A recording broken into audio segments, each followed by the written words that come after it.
One Piece, est-ce que c'est antisémite? Dans One Piece, les méchants, c'est les dragons célestes. Une élite richissime qui dirige le monde d'une main de fer et détruit tous ceux qui s'opposent à elle. Mais depuis quelques années sur internet, on voit l'expression dragon céleste être utilisée pour désigner les juifs. Et évidemment, c'est pas fait gentiment. Il suffit de lire quelques tweets qui associent les juifs aux dragons célestes pour constater qu'on y retrouve clairement des fantasmes antisémites. Notamment celui d'une machination où les juifs seraient soi-disant les maîtres secrets du monde.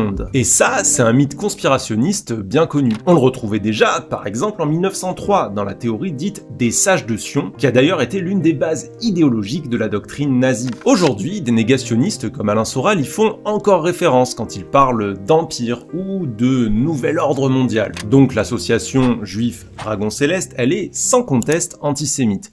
Pour autant, est-ce que ça fait que One Piece l'est aussi? Heureusement, non. Comme la grenouille Pépé the Frog, les dragons célestes ont été détournés de leur sens originel pour servir une propagande politique. Et ça, suffit de lire le manga pour le constater. En réalité, dans One Piece, dragon céleste, c'est un surnom donné aux Sekai Kizoku, littéralement les nobles mondiaux. Une noblesse de sang censée symboliser les inégalités de richesse et l'injustice des systèmes fondés sur l'hérédité comme les monarchies. Donc clairement, rien à voir avec le judaïsme. Maintenant, on souhaite à One Piece un meilleur destin que Pépé the Frog, que son créateur a été obligé de tuer pour qu'il ne soit plus dénaturé par l'extrême droite.